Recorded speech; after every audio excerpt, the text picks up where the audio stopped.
Peter Abil was selected to be one of Technology Review's 2011 Top 35 Innovators Under 35 because of his work in creating apprentice robots. That is, robots that can learn generally how to do a task by watching a human demonstrate it and then figuring out the precise details for themselves during their own attempt. Because apprentice robots don't have to be explicitly programmed for every task, they could be used for a wider range of jobs than robots can perform today. I've always been very interested in understanding kind of how everything in the world works. It was initially not particularly robotics or computer science, but just anything, physics, math, engineering, and so forth. And I got particularly interested in robotics and computer science because I think we can see ourselves make a lot of progress in the next 10-20 years in that area. Apprentice robots are robots that will observe human perform a task, often a task that's really hard to program into the robot, but the apprentice robot will, rather than need to be programmed to perform a task, will watch a human perform a task, and from watching the human perform the task, it'll understand how it can do that same task itself. What we're doing with Bread is very different from what's been done before in a lot of robotic applications, in that traditionally robots are used in manufacturing, and in manufacturing you program a robot to perform the same task repeatedly and very efficiently. When a robot's asked to fold a towel, the big challenge is that the towel is not going to appear the same way for the robot at any given time. It will always appear a little differently.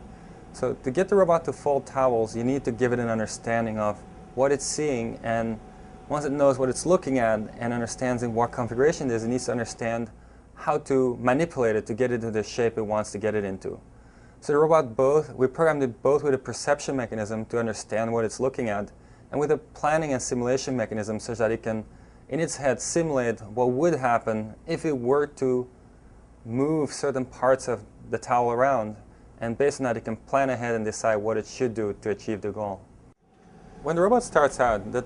there's a towel just crumpled on the table, and the robot will use its cameras to find where the towel is, and at that point it'll just pick up the towel and it'll then drag it over the table. And what that does is it spreads out the towel a little bit, and at that point it'll grab the trailing point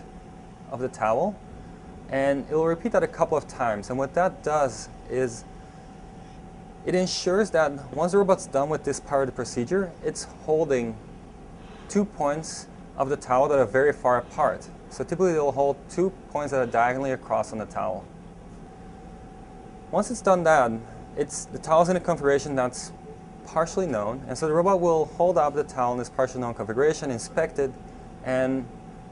realize that it's holding the towel by 2 diagonally across corners, and put it down and fully spread it out. Once it's fully spread it out, it'll measure the size of the towel, and based on that it can decide what the right folding motions are. So then it'll re-pick it up and go through a sequence of folding motions that are based on the size of the towel, and also based on whenever it's made a fold, it'll re-inspect exactly how well it succeeded and adjust its next fold based on that. The whole idea behind the apprentice robots is that if we can develop this framework more fully, where you can just show a robot how you want something done and it can learn from that, you could start putting robots in environments they've never been before.